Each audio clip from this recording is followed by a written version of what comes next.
Hello and welcome to our Automotive Leaders Winning Cultures webcast. I'm Sean Kelly. Today we head to the state of New Jersey and visit Mr. Ron Baus. Ron, am I saying your name right first off? Boss, but boss Baus. Okay, I love it. We're going to call you the car boss. And Ron is the owner of Spirit CDJR. Ron, thanks so much for jumping on. I know we had to reschedule a couple times, so I'm super excited to finally get to meet you and get your insights, especially in such a dynamic time in our industry. Yeah, no, it's definitely never seen anything like this before, and I've been doing it for all my life, like over 30 years active. So Wow, yeah, man. yeah, That's why you're going to uh, bring a lot of value to our webcast. So Ron, first and foremost, how did you end up in the automotive industry? What happened to being an astronaut or a baseball player or a fireman? it's funny when I saw the question. The first thought was I wanted to be a chef. When I was like 10 years old, and when I found out you had to cook with onions, I was out. I said, I don't want to do anything there. So that was like probably the closest I ever got to maybe picking a career. I grew up in the car business. My father, he started in the business when I was born. It was kind of one of these had to make some money, and it just turned out to be a career for him. He started at a Chevrolet store in Philadelphia, and then he opened a couple of used car lots, and that's where I kind of got exposure to the auctions, hanging out on the lot. I love the auctions. I love that whole experience, and things were different back then. Your kids could go to the auction, and my dad would say, "Sit on the bleacher, don't put your hand up," and then he'd have the auctioneer, making me bid, and I'm like, "I'm not putting my hand up." I was, he just have fun with it. And you think back all those memories, but that was I think the segue, or at least for that. I was pretty fortunate because my dad would, he closed down his used car lot, went to work for Ford dealership in New Jersey, and then an Oldsmobile Jeep store in New Jersey. And both of those jobs were, he was manager. I don't know the exact position, but Saturdays he would bring me in, and I would wash demos. He's kind of one of those guys who's like just kind of ask for forgiveness, not permission, and he knew the owners weren't around on Saturdays, so it was cool that way. So I got to see, exposed to a lot of different things in the culture. I want to say when I was my father, what he did was he went to work for a man who had a history of buying dealerships, turning them around, and he would give general managers first opportunity to buy the store.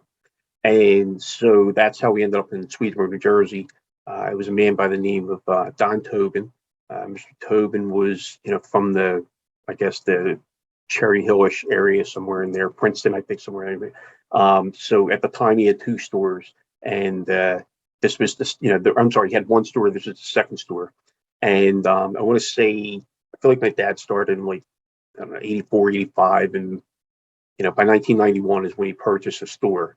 And then coincidentally, I did not start with him full time, even when he bought the store.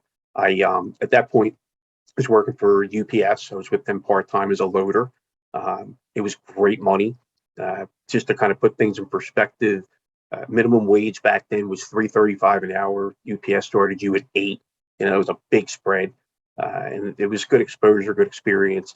And honestly, it was really my mom kind of just said, "Listen, your father's dream is to have a business that he can turn over to you and your brother, your younger brother, who's in the business with me as well, and just give it a shot." And I really was hesitant because at that point you saw the other side of the car business. You saw the not so good side and behaviors and stuff like that. But ultimately, I made that decision.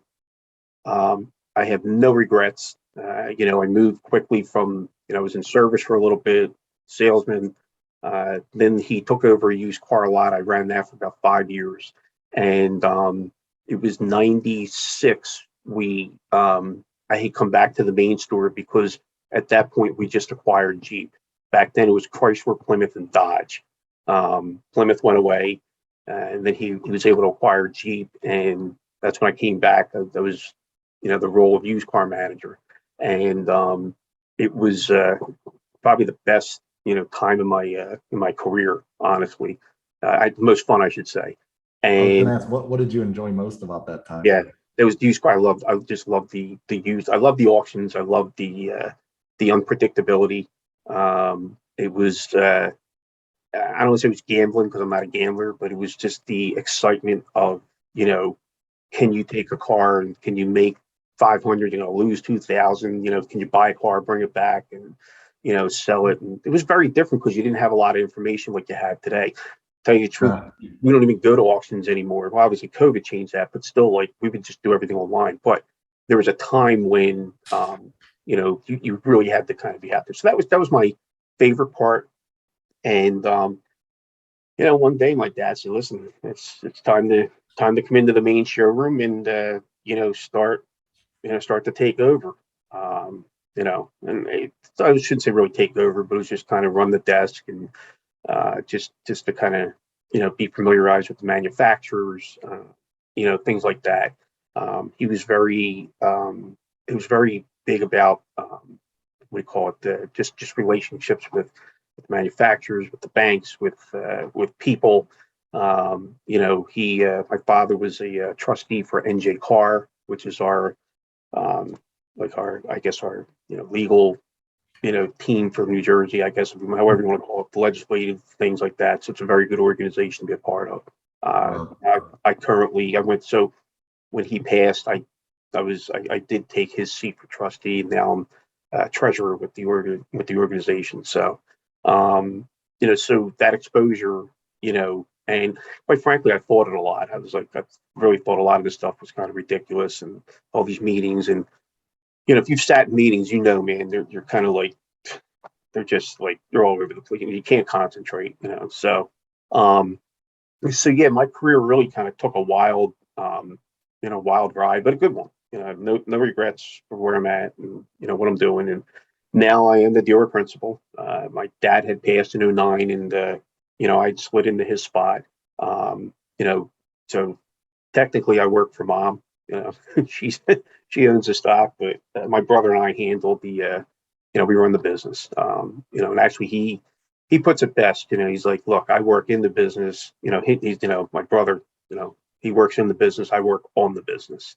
So there's two complete dynamics to kind of what we're doing in terms of how business runs. It's not.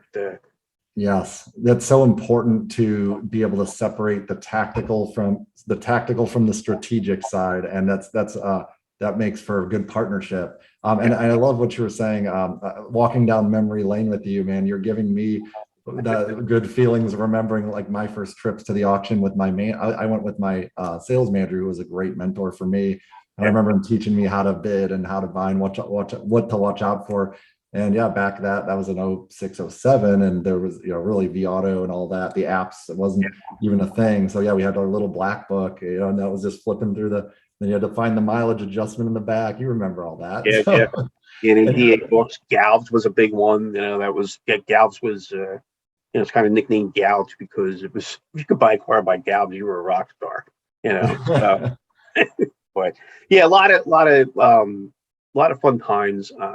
Yeah, clearly the business has done a complete 360. yes. Uh, you know, And I do want to talk about the current state of the business we're in, but sure. I want, because of your success in the industry and some of the things you've achieved, that's one of the reasons we've asked you to join our show today.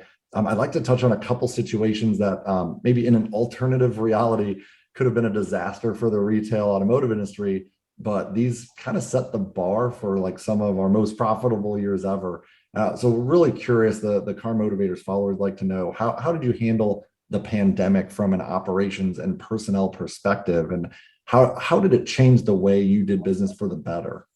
So the just to kind of back up a second, in '09 when the economy took a hit, that ultimately is what strengthened me. Um, Listen, I'm a man of faith, so I do give God the glory in that one, and in everything for that matter. But the Amen. but going through that was really, really, like, we were like one day the next didn't know if we were going to be open or closed. So when you're that close, when the pandemic hit, it was, I guess the difference was when the pandemic hit, everybody, the whole world stopped, not just auto, not just houses, not just food. The whole world came to a complete halt. And so what could anybody really do? In terms of, banking, like they're not going to come take your cars and your business because you can't do business. They're not going to come take your house because what are they going to, they can't resell it. And, then, the PPP was offered, and, thankfully my staff did it, in particular, my sister-in-law who works with us as my sales manager in BDC, she had really helped orchestrate that paperwork process and whatnot. But it was the fact that we were all going through the same thing at the same time. There was no industry that was, not affected.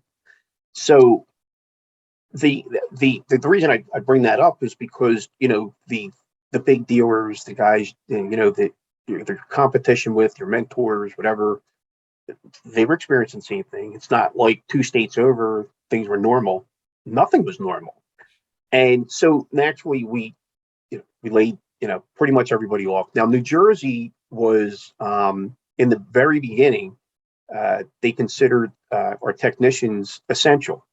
So technically, we never closed our doors, but we weren't allowed to sell anything. They got our sales open almost like 7 to 10 days, I think, after the declared shutdown. But it came with a lot of rules. You couldn't be in the showroom. You couldn't sign somebody up. You had to have the shields up. You had to all these different things. And so we were pretty in tune with as much as we could be.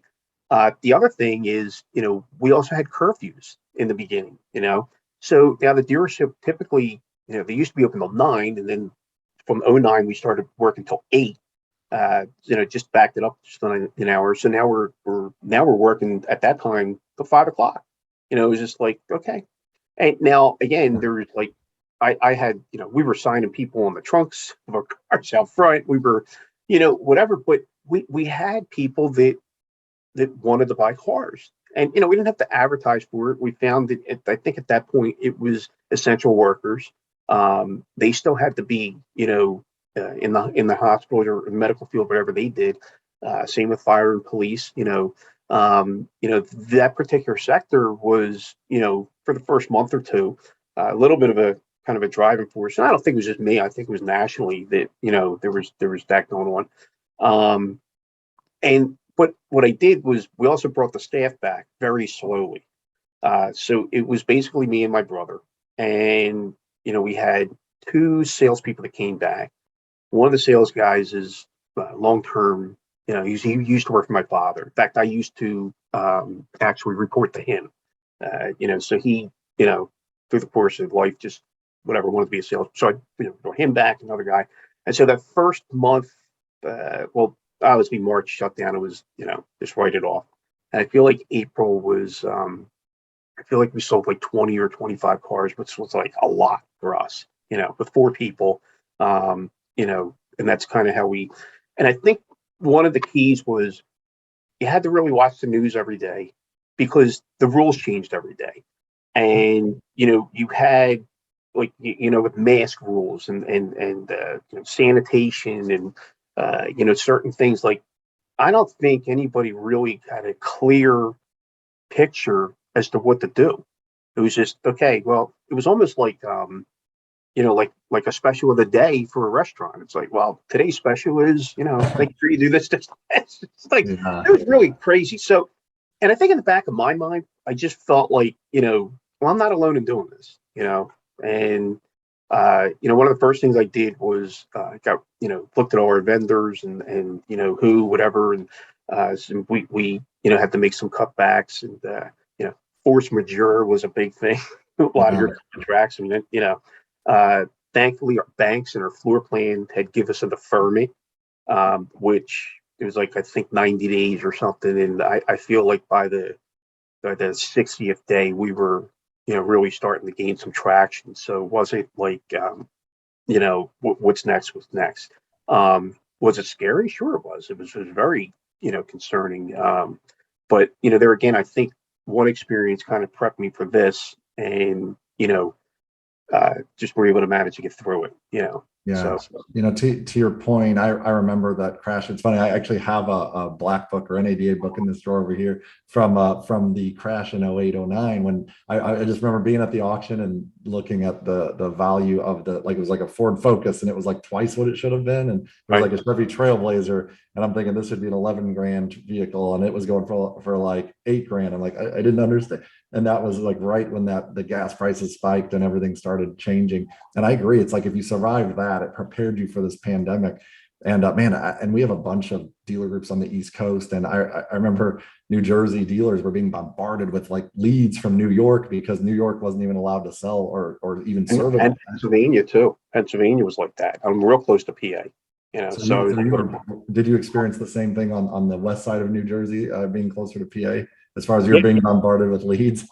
yeah. I mean, we did, but it was we were going to grab something here and there. Wasn't but still, nonetheless, the fact that they were closed and we were so close. I mean, it was kind of, I mean, I don't want to say, hey, I'm thankful that's what happened. That's not really it. I really like felt for a lot of my competitors. I mean, it's just when you're operating on these set of rules and circumstances, it's really out of your control. I mean, my father would always say, listen, there's a lot of things I can control, but I can't control the economy. And what it mean was, your expenses, your staff, your inventory, the things you buy, for the shop, things you cut services, ad services, things like that. Well, when the economy goes the way it does, what are you going to do? I remember when he took over, I feel like it was the Gulf War that erupted, like, I don't know, 6 months after he took over, maybe a year. And at the time I lived at home, and I remember getting ready to go to used car lot, or I come home and he's laying on the couch, like he looks like he's got the flu. I'm like, you all right? He's like, yeah, whatever. And I didn't know it then. I know now. It was just, he put everything on the line, and we're in a war. And if you remember that, there was like literally a month where, I mean, you could see tumbleweeds go down faster than you could see customers coming in. So a lot of these memories, I guess we will. I don't want to say they're good, but you don't want to forget them. Yeah. I feel Winston, have you ever heard that Winston Churchill quote, which he said, never miss the opportunity to capitalize on a crisis. So, I mean, I think we have to play the hand we're dealt in business, and we have families that need to support, that we have employees that need to support their families. And it sounds like you did just that, and staying on top of the cards you're being dealt by, and I remember, now that you're talking about, I remember I heard from one of my Nissan dealers in New Jersey, the governor had a mandate where you could buy a car at a dealership, but it had to be by appointment only. And so kudos to you for rolling with the punches. And on top of let's kind of bring things up to current day here. On top of the pandemic, now, we're currently dealing with semiconductor issue, no chips, lower new cars or fewer here and there. What's your inventory acquisition system like now? And how do you feel like your OEMs handling the allocation, and how are you, I guess, handling other optimization of other areas of your dealership, like service and parts? That's a big question. I think it's look, every day there's going to be a challenge. If you really think you're going to wake up and walk down the yellow brick road, I'm sorry, it's just, that's not a realistic thing. I mean, and I think it's just, I think really kind of just how we deal with it. Like, for example, I've got, I think, 9 Amazon vans that need transmissions, and I can't get transmissions. But I'm not the only one. I mean, there's, so it's not just limited to me. As far as like new car inventory, our manufacturer they encourage sold orders. And for the most part, you pretty much get them built. There are some restrictions. There are certain things that, are, a little frustrating. I've ordered cars for the last, 25, 30 years, and almost to the point where I'm like, it's almost like a nuisance right now, because we'll get our allocation, you put the order in, and then immediately the restrictions start, and then you have to delete this or add this, drop this order, do this. It's like you have to look at it every day. At least that's from our manufacturer. Is that bad? I mean, I don't think it's any worse than anybody other manufacturers. Personally, I think our manufacturer is doing as a good a job as they can based on the circumstance we have. I mean, do they want vans with bad transit sitting? No, nobody does. There's no like I mean, sometimes people are just irrational when it's like they're holding them, and there's no Right. benefit to that. There's no reason to hold up these things and do that. So I think that the shortage, you know like the pros are my expense on new car floor plan is down. It's like non-existent. That's nice. The uh, the availability of things are still there. I have a good trade relationship in my area with a few dealers, so I am fortunate that if I do need something, I can get it to give something back, or my guys will they'll not my guys, but if I'm buying something, they can wait a week until hey, listen, I need this, and so on and so forth. So we have some pretty good communication that way. At least I do. So I'm fortunate in that respect that we're competition, but we don't we don't hate each other. Like that's and it's funny because I can remember going back in the late '80s, early '90s, and like a dealer trade was like you just didn't, and it was personal. It's like, this guy, whatever, but it was the craziest thing I ever saw. And I think once we, just in today, just everybody, it's like it's easier to work together than to work against, because nobody wins, honestly. you know.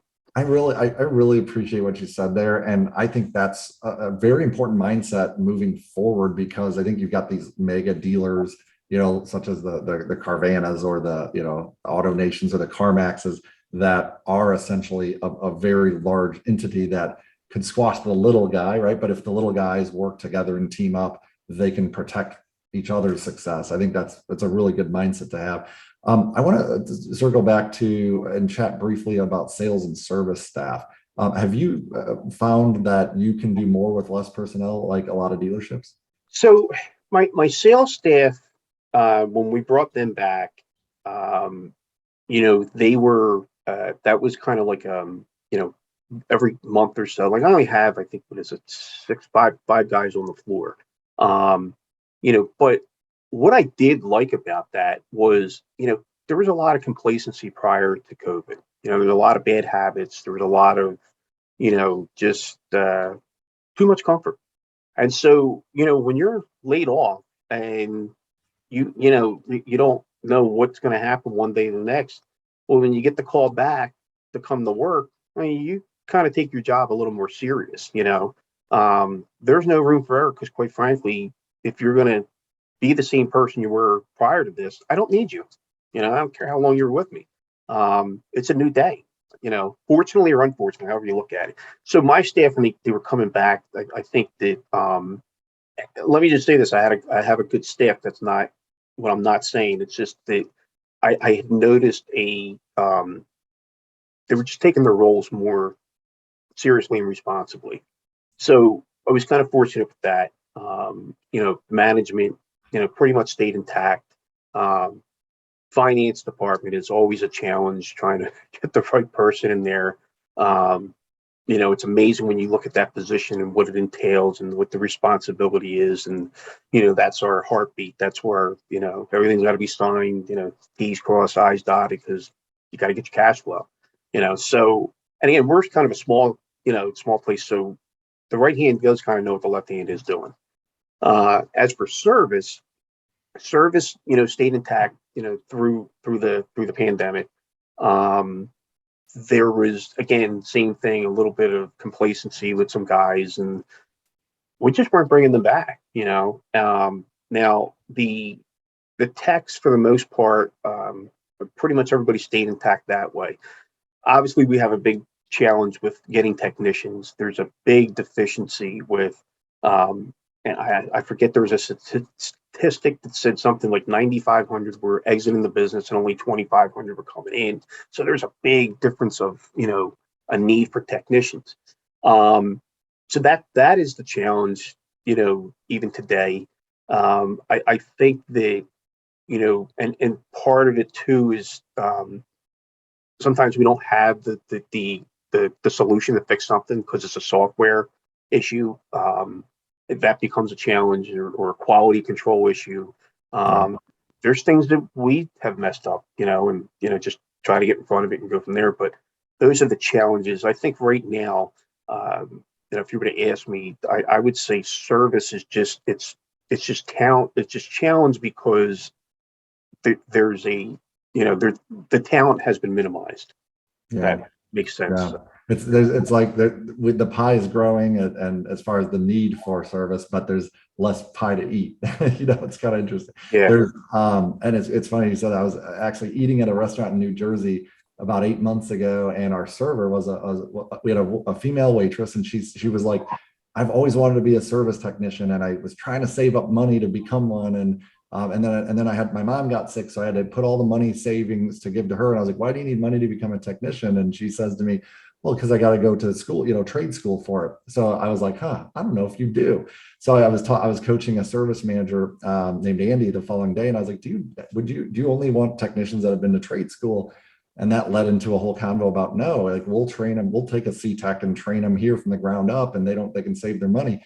So we ended up hiring her. She's now a C-Tech doing in their quick loop and doing oil changes and stuff there, and she loves it. And I have a funny picture. She was on the job training while I was still there. She like popped the filter off and oil went all around me. It was like the scene from Pulp Fiction where he shoots and then every bullet, like the oil was all around me, and not one drop on my suit. I thought the dealer was gonna have to buy me a new suit, but didn't happen. But long story short, but that led to that for that dealer group, and we realized, how many people out there.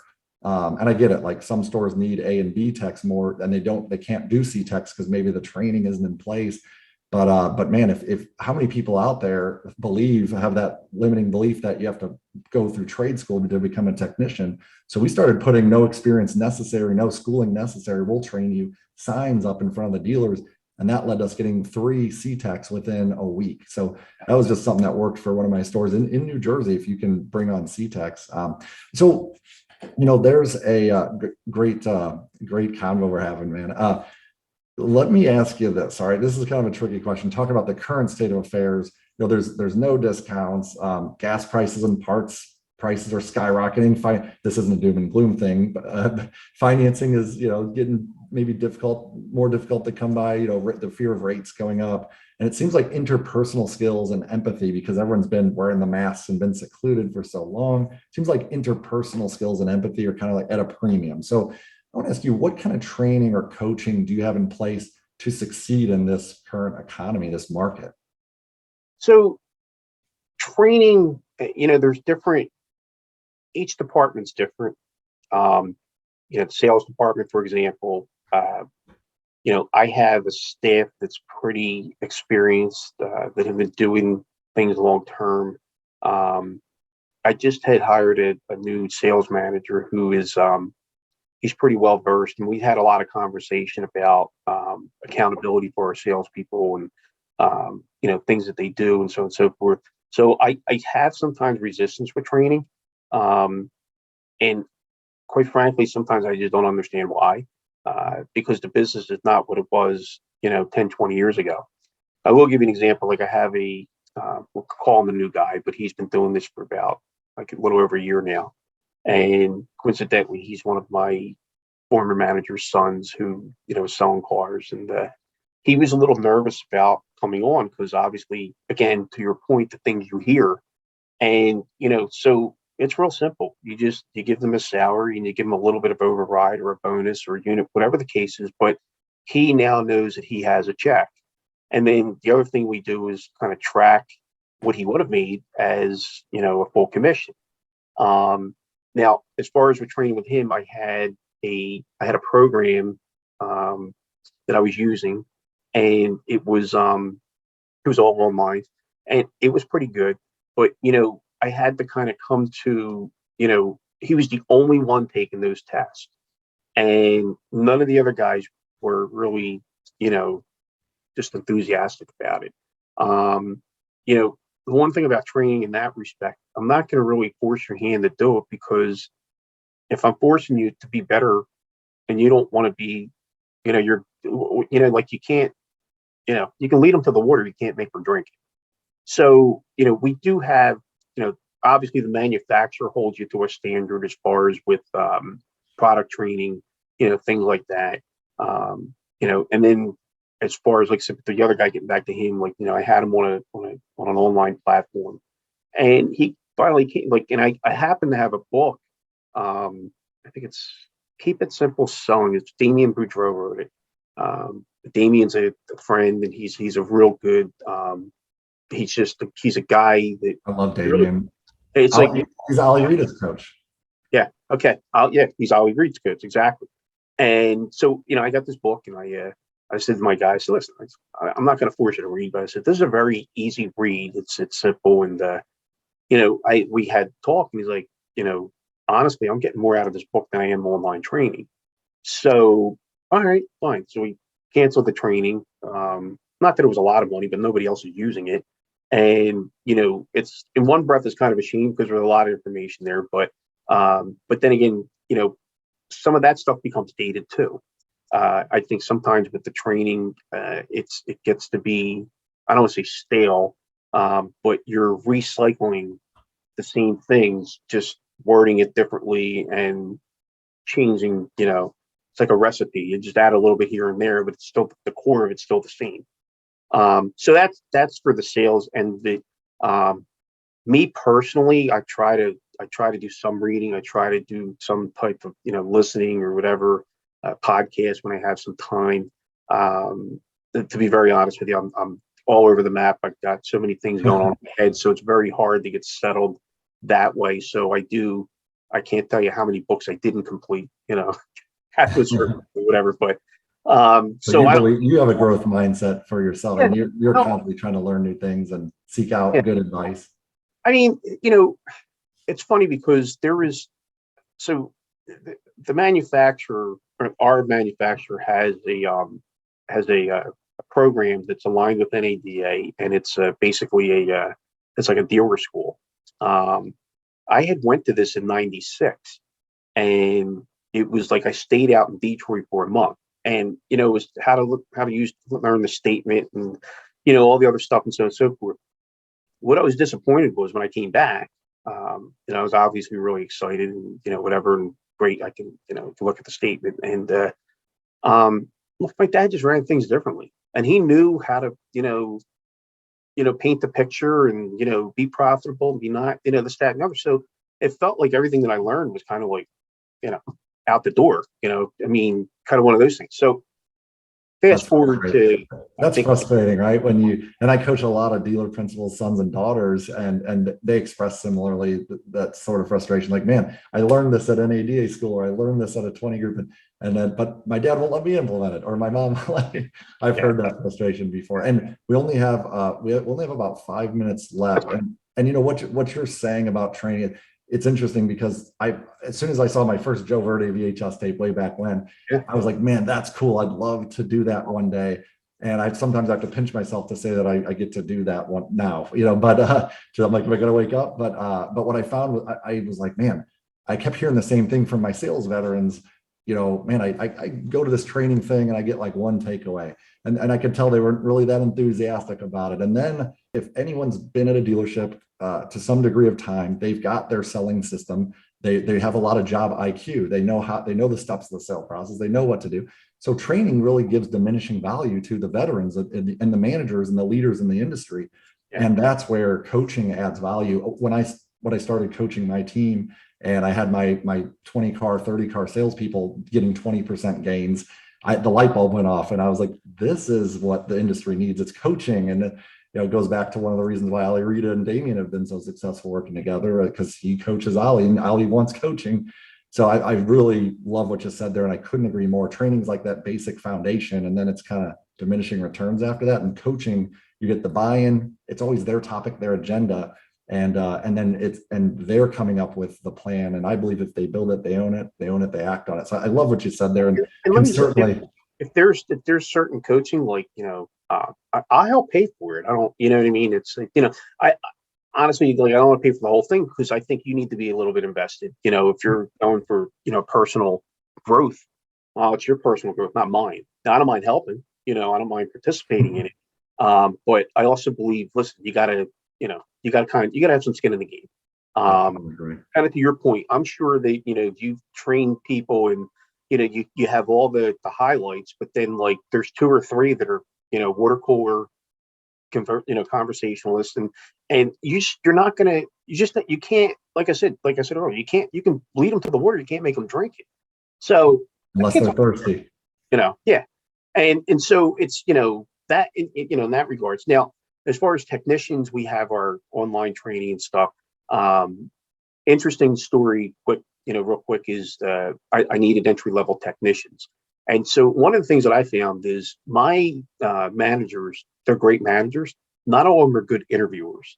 So what I basically did was, I know it's really going to sound, you'll laugh when you hear this, like, and I did this about a couple years ago.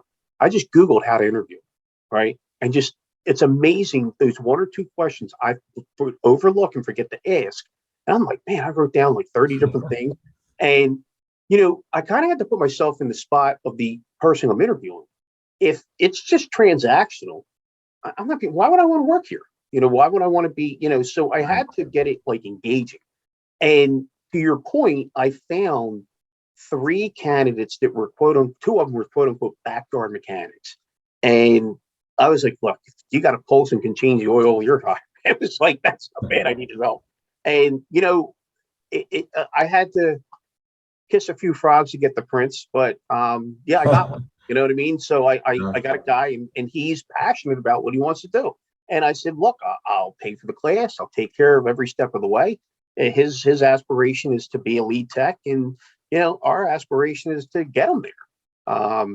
I think a lot of times we hesitate because we will invest in people, and then they leave for a couple dollars more, which I don't agree with. But I've also learned that, what, I'm not going to lose sleep over this. The grass is not always greener on the other side. There's people out there that, people hear what they want to hear and believe what they want to believe.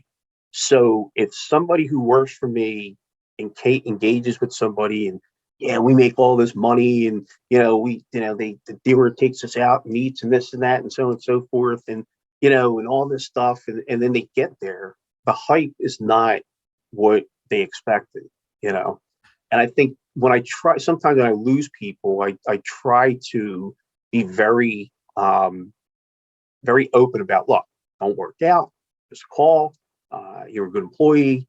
If they were a crappy employee, I'm like, good luck, I don't really, whatever.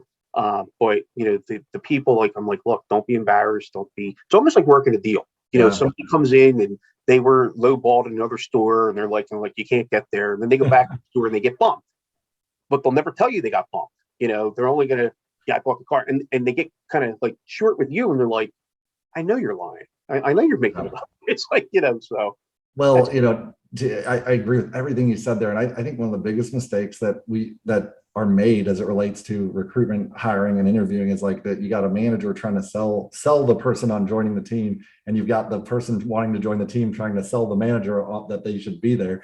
And so it's like two sales. So of course everyone's going to get hired. Why wouldn't they? So to your point, I love what you said earlier. It's like those interviews should have depth. You should be objective enough to ask those questions to see what are your aspirations and goals. I love what you said there. And are we a good fit, right? What are your expectations in working together? Because it's not wrong, or if it's not a good fit, but you can find out if everyone can be objective and honest in that conversation. I love what you said there.